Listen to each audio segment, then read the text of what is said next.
Y le voy contando, digo, dos cosas.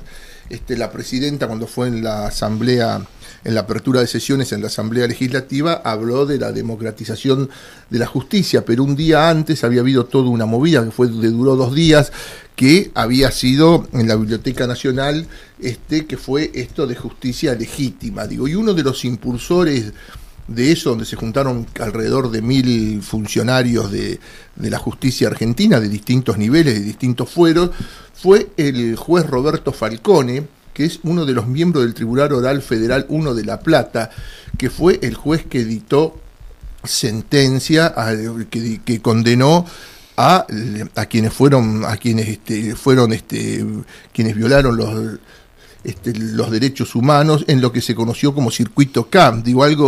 Me parece que después del juicio a las juntas no había habido algo tan aterrador al escuchar los testimonios, y aparte la violencia que en algunos momentos ejercieron, los condenados,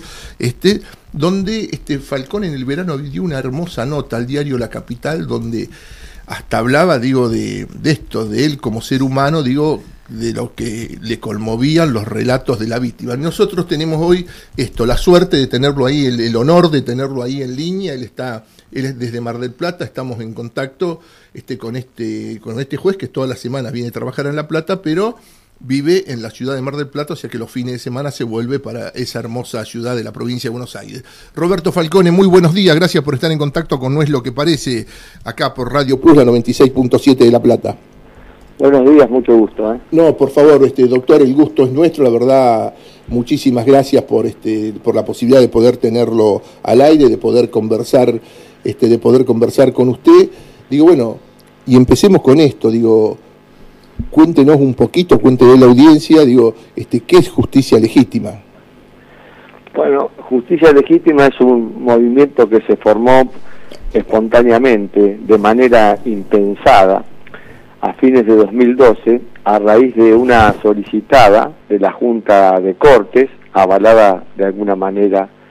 por algunos integrantes de la Corte Suprema de Justicia de la Nación, en la que se denunciaban supuestas presiones del poder político sobre la administración de justicia, y frente a hechos por todos conocidos no se decía nada de la influencia de manera sutil que ejercen grupos concentrados del poder económico y de la hegemonía mediática. Esa manera de presentar ante la sociedad a la administración de justicia como un cuerpo homogéneo, cuando en puridad muchos de los que la integramos no nos sentimos representados ni comprendidos en esa visualización que se hacía en la solicitada, es que empezamos a movilizarnos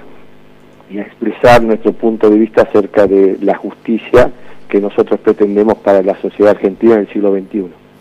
¿Y qué es, y esa pretensión de justicia, que ustedes buscan, que ustedes plantean, voy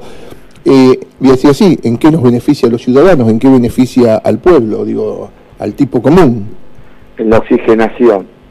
en una justicia mucho más abierta, mucho más pluralista, con un ingreso por concurso y no a dedo, en el que se transparenten las relaciones de poder, en el que no se promuevan viajes al extranjero para los miembros del Poder Judicial con todos los gastos pagos, y cuando uno trata de adentrarse a cómo funcionan esos seminarios, esos posgrados, se da cuenta que en realidad quienes están allí son partes interesadas en los asuntos judiciales, donde se promueven determinadas interpretaciones que luego resultan favorables a los intereses económicos, a una justicia no tanto oscurantista y encriptada, sino una justicia que resuelva en audiencias orales y públicas todas las cuestiones, con participación popular. No sé si eso será solamente en lo relativo a los juicios penales, sino también a los juicios de carácter civil, que tienen gran entidad. O sea, una oxigenación y un abandono de esas fórmulas esotéricas que solamente comprenden los juristas y que la han mantenido alejada. Una interpretación del principio de igualdad ante la ley real, no solo formal. Y bueno, en ese sentido nosotros estamos en desacuerdo con la manera en que se administra la justicia en Argentina porque está muy apegada a las formas tradicionales del poder hegemónico, propias del siglo XIX. En realidad nosotros queremos divorciarnos de esa idea. Y le hago esta pregunta, esta corte que ahí que digamos que cambió, que oxigenó, como decía usted la palabra, digo, en sus comienzos, Néstor Kirchner, digo, ¿cuánto ha avanzado y cuánto no ha avanzado, digo, en mejorar la justicia, siempre pensando en el tipo común, ¿no? Ha avanzado muchísimo en materia de garantías constitucionales,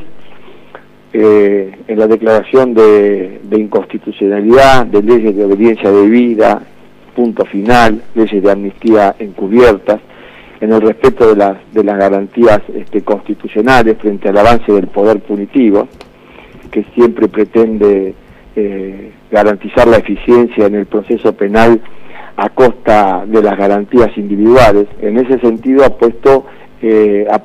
muchos límites. Lo que ocurre es que la Corte Suprema de Justicia de la Nación en realidad es un tribunal que tiene competencia múltiple, tiene miles de procesos y se ha transformado también en una suerte de lotería llegar a la Corte. O sea, la Corte puede rechazar un recurso extraordinario porque el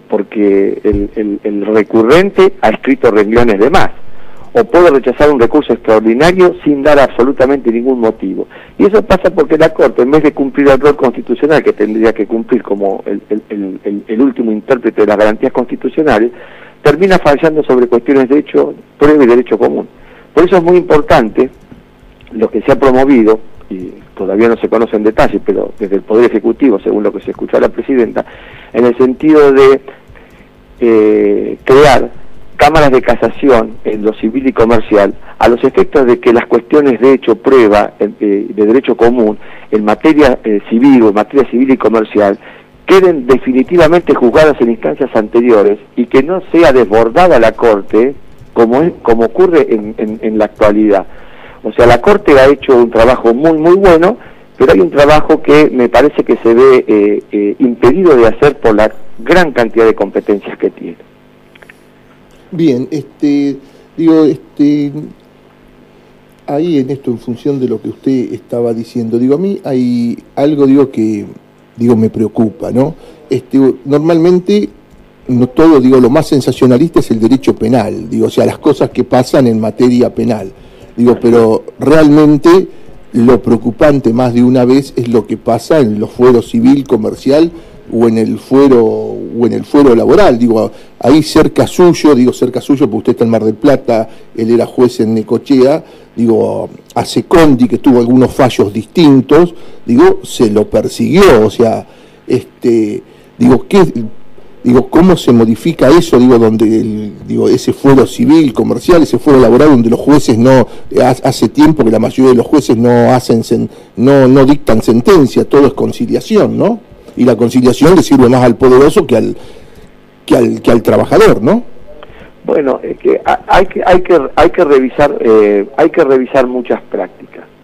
De cualquier manera, usted piense que los jueces más cuestionados en general son los jueces penales, sobre todo cuando tiene que poner en libertad a un presunto imputado en el que los medios ya han adelantado opinión. O sea, en general, una persona detenida en los primeros momentos ya aparece frente a la opinión pública como culpable, no como sospechoso. Cuando las pruebas no se confirman y los jueces tienen que ordenar las libertades o anular procedimientos porque se ha actuado al margen de las garantías constitucionales, la crítica ya se vuelve furiosa porque hay una criminología mediática, una criminología de café instalada desde los medios,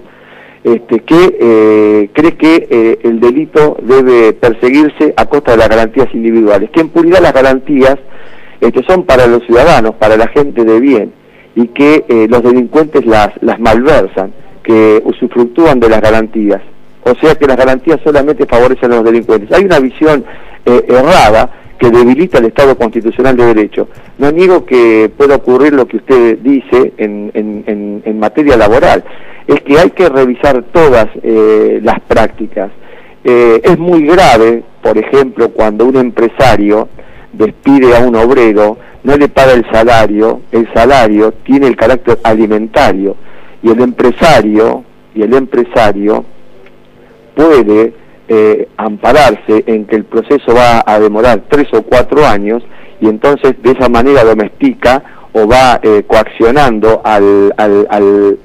empleado para que acepte una indemnización que generalmente es mucho menor a la que le corresponde. Por supuesto que la aceleración del proceso tiene que ser una de las herramientas más importantes para luchar contra esa forma de injusticia, porque el poderoso siempre de alguna manera puede prevalecer y puede ejercitar esa posición de poder y de abuso procesal, ya le digo, a través de la demora del expediente, frente a alguien que necesita del salario en carácter alimentario. Bueno, todas esas cosas hay que revisarlas, por eso hay que revisar todos los procedimientos. Un juicio laboral no puede durar 4 o 5 años, pero tampoco un proceso civil puede durar 10 o 12 años como ocurre en la actualidad. Una demanda de daños y perjuicios dura muchísimos años. Cuando el damnificado recibe la indemnización, si es que la recibe y que la compañía de seguros no quebró, ya no es la misma persona, ya no le sirve para rehacer su vida, porque su vida ya pasó. O sea, nosotros tenemos que revisar todas nuestras prácticas. La justicia tardía no es justicia, y tenemos un problema con el atraso, tenemos un problema con el acceso a la justicia. El acceso a la justicia está garantizado para la gente que tiene poder, que tiene dinero, pero el pobre no llega a la justicia. Si el pobre no conoce ni sus derechos muchas veces. Entonces, lo que hay que hacer es facilitar esa transición, facilitar ese acceso a la justicia. Y esto de alguna manera implica a un juez comprometerse con los intereses públicos, con los intereses de la sociedad, no comprometerse, como maldicentemente se dice, desde un punto de vista partidista, no, comprometerse desde un punto de vista de la existencia de una igualdad real, que la Constitución proclama pero que no se efectiviza.